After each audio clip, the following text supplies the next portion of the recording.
Okay, I think we're on. Good morning, everybody. I'm making this video right after the last video. The World War III video. Oh, no. The one I'm busy with the videos. I'm working right now on the post that went up like 2 weeks ago. But it's not up yet, because I'm going to put it up in a little bit on the date of this video. So I'm real behind on this. A few things I want to mention, and I might teach just a little because I read the chapter and I would have waited, but if I wait I won't do it. A few little notes. The reason I did that video, the one that goes up before this, is called Don't Drink It Hot, okay? And but it was my daughter is getting involved with, when I did the little Bible studies I was doing, my daughter I used to go to Alice. She rented in Alice, and now she lives out in the country, owns a nice ranch. But I used to go to Alice and do a meeting, and we did a Kingsville and a Bishop and a San Antonio meeting. So that was fun. That year I did all those little home groups.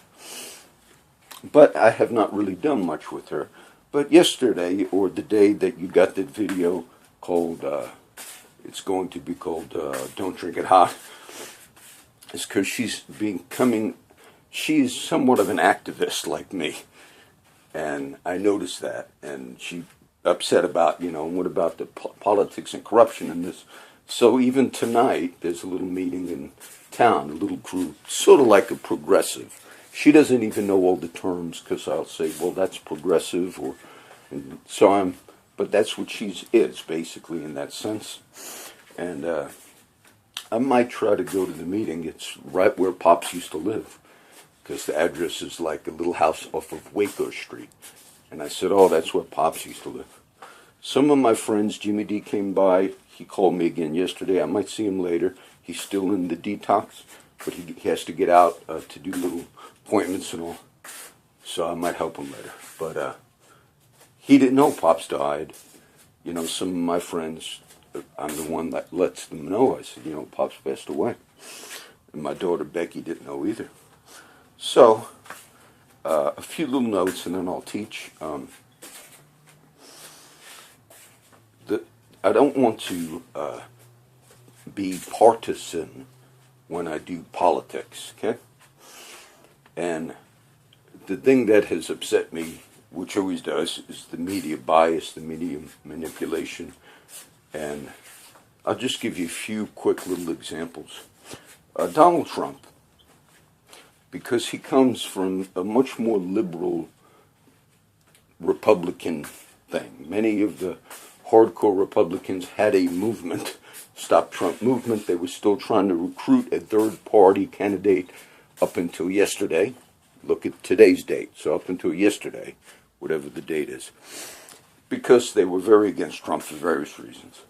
But Trump comes, some of the off-the-cuff statements that he's made through the whole campaign and everything, some of those statements were statements that Democrats or liberals would agree with and would love to make and have made. And I'll give you a few examples. There's a very pro-Israel lobby that candidates go speak to, all right? These are people that are very pro-Nation of Israel. Now, when you go speak or make comments to that group, you're basically normally politically deceptive in one way. That candidates, Hillary Clinton did this. She went to that group and she said, we will defend Israel, which, look, I'm not going to do the whole political thing on this. And we will defend them and we will... But she said that to this pro-Israel group right off the heels of a comment that Trump made that was very politically incorrect. And a normal Republican would get slaughtered politically if he made that statement. What was the statement Trump made? Trump said, look, if I become president, I will try to speak to both sides and be a honest broker. I'll speak to the Palestinians and to the Israelis. That's the actual position of Hillary Clinton, President Obama, and John Kerry. There has never been an administration that has been more open and almost threatening at times to Israel in many ways in the things that have been done.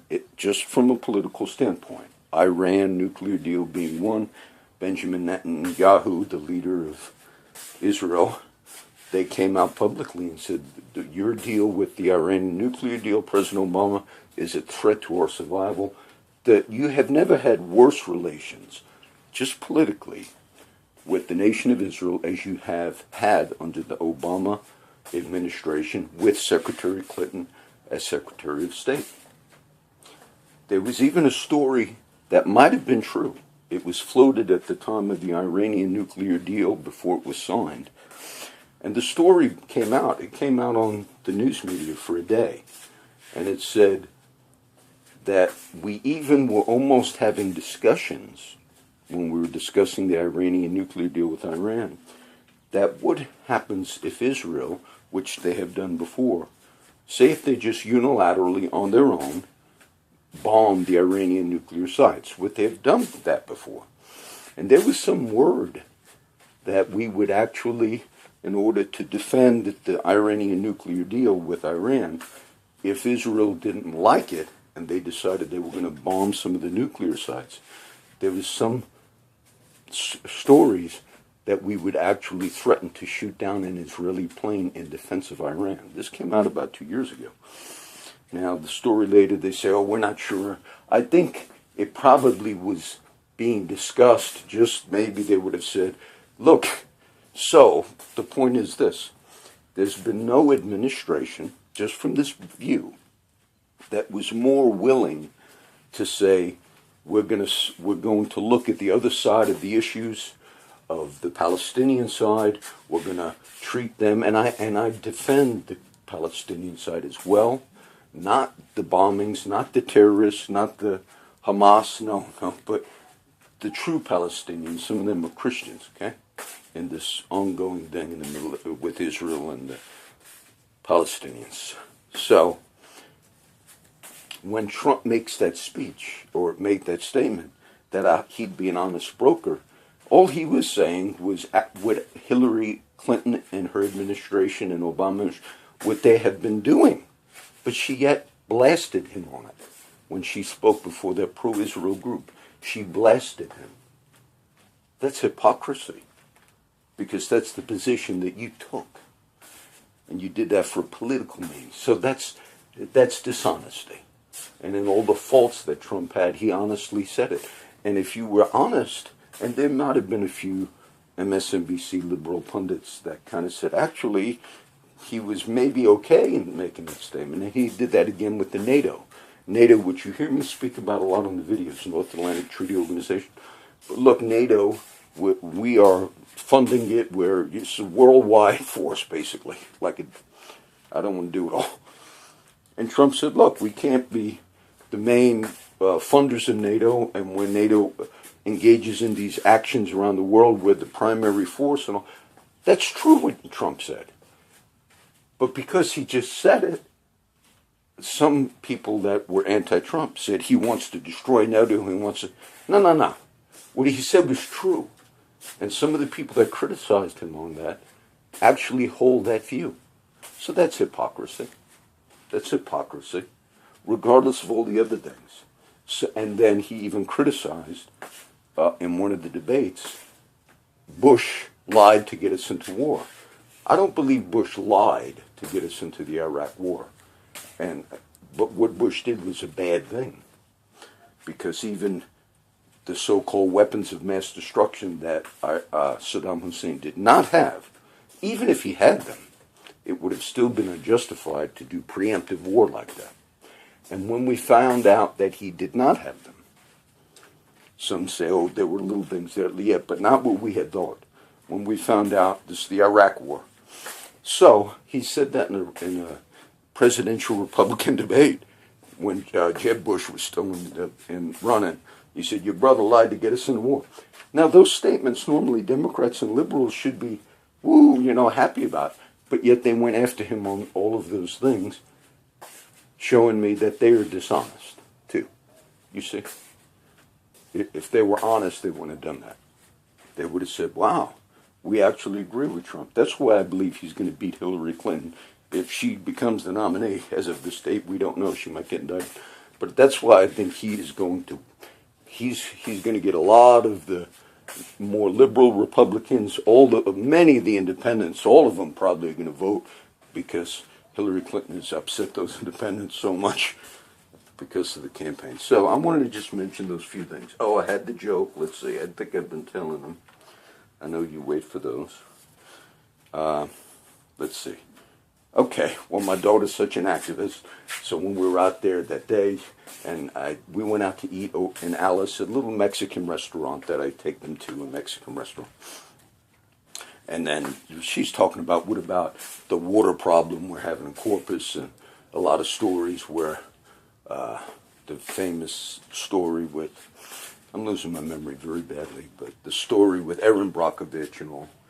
Activists, so my daughter was saying, come back from the Mexican restaurant. She said, yes, and there's a high rate of cancer and diabetes in Alice, and maybe it's got something to do with the environment. I said, yeah, I'm sure it has nothing to do with all the wonderful Mexican food everybody eats. Because the diet plays a big role. I eat Mexican food, so they laughed. Lou and they were laughing about that. That's the joke. I had one more, but I'll make you all wait. And I don't want to go long. I wished I could close them up at about 20 minutes. The scriptures I want to hit on are from the Gospel, which I read. I'm still doing Judges, but I'm not going to cover every chapter of Judges, just some of the key, Samson and so forth, which I've been covering. I want to read this in the Gospel. And Luke 22. And there was a strife among the disciples, which of them should be accounted the greatest. And Jesus, he said unto them, the kings of the Gentiles exercise lordship over them, and they that exercise authority upon them are called benefactors. But ye shall not be so. But he that is greatest among you, let him be as the younger, and he that is chief as he that doth serve. For whether is greater? Who's greater? He that sits at meat, or he that serves? Is not he that sitteth at meat? And the way the world works, if you have people serving you, under you, you have authority over them. The way the world system works, that means how you're successful. You have authority. Because others are doing your bidding. They're serving you. He says, but ye, let's see, for whether is greater, is not he that sit, but I am among you as he that serves. He says, but look at me now. Now, don't miss the thing about the table here. Okay? I think we don't understand it. I'm among you as he that serves. And I appoint, now look, you are those which have continued with me in my temptations. And I appoint unto you a kingdom as my Father hath appointed unto me. I'm giving you now a kingdom like my Father has appointed unto me. Look, he just described it, okay? He said, now look, I just showed you something. He says, in my kingdom, authority comes from serving. That's what he just showed them. Then he says, now I'm going to give you a kingdom. I'm going to give you authority. And you're going to get it the same way the Father has given me the kingdom and given me authority. I'm among you as he that serves. He's going to die for them and us in a little while. He's saying, now get this. He's saying, get this. So you might eat and drink at my table in my kingdom, and sitting on the thrones judging the 12 tribes of Israel. And the point there is, he says, this authority I give to you. You get it through being a follower of me. You're going to serve like I served. I'm crucified with Christ. I'm identifying. Well, I'm going to do Colossians in a second. That'll be it. So that's the point he's making. He says, and you could be at this table in my kingdom, and you will sit on thrones. And right away we miss it, because he just explained how that works. And then when you read, you will have authority, basically. You will be judging. Both in, I don't want to do premillennial, amillennial, dismas. There's a future reality to that. I understand this. But there's a present reality, because the theme is Christ in you, the hope of glory, the last few weeks. The mystery, the kingdom of God is within you. So we're also going to function in this. And he says, you are going to have authority in my kingdom, and you're going to be part of my table. The table imagery I like a lot. David says, King David in Psalms, thou preparest the table before me in the presence of mine enemies. You anoint my head with oil, my cup runs over. Surely goodness and mercy will follow me all the days of my life. Thou preparest the table. And so that imagery in the kingdom, we're at this communion table. And he's going to exemplify this himself, Jesus, when he sits with them at the Last Supper and serves. And serves them. So that's how authority comes. That's the point. That this thing we understand is the church, the ecclesia, the people of God. Authority does not come from how many are under you, or how many are financially supporting your gift, or how many people are seeing the vision you have, and they're there to support that vision that God might have given you. You understand that? So, you're there as a servant, and you're depositing into people throughout your life. That's the kingdom. You say, but John, if all of that was true, then the things that maybe I've been pursuing, listen to me, pastors, maybe it doesn't excite me as much. Maybe it doesn't, you see. Maybe it doesn't. Maybe the message of the cross that we read about in the New Testament, maybe we don't really grasp it because we just don't really want that. And Jesus said about the Pharisees, he said, you're very involved in religion, and you're recognized, and you do these public prayers, and you're recognized, and you take the chief seats, and they sincerely believed that their involvement in religion, the Pharisees, was all about that. And they thought they were doing God's service. Jesus says there comes a time when he that kills you will think that he is doing God's service. Paul the Apostle did that. He murdered Christians. How do we apply that today, John?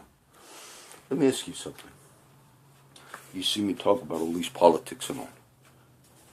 How could there ever come a time when we read that verse where we would think to kill in general is doing God's service? Well, many of you think that right now. Many of you sincerely believe. Good Christian people that go to church, that might have certain political views. Many of you actually believe that the way we're going to solve many of the problems we see in the world is we're just going to go and kill people. Did you ever think of that? You said, but John, we have the right to self-defense. Let me tell you something. Many of the actions that we engage in are absolutely not self-defense. Many of the actions and killings that had been done militarily by our country. And I'll just give you one example. We went, many, hundreds of thousands of people were killed in the Iraq War. And there's killing going on today as a result of our actions there. The same thing in Afghanistan. Same thing in different places we've engaged. And many of us thought to kill was doing God's service. Now, I'm not saying everyone we're killed in these things were Christians. Some were. Some were, believe it or not. But we can deceive ourselves at times. You see, we could miss things. The Apostle Paul believed he was sincerely doing God's will when he consented unto the martyrdom of believers in Christ. And then Jesus had the great conversion of Paul, Damascus Road. And he says, why are you persecuting me? And he says, who are you? And Jesus said, you're persecuting me through persecuting my followers. By what you're doing to these other Christians, Paul. And then Paul understood. And I think we don't see. Jesus said, blessed are you eyes. I'm going to end. I'm going to go shorter on these. In Colossians 3, if you therefore be risen with Christ, seek those things which are above, where Christ sitteth at the right hand of God. For you are dead, and your life is hid with Christ in God. When Christ, who is our life, shall appear, then shall you also appear with him in glory. For you are dead.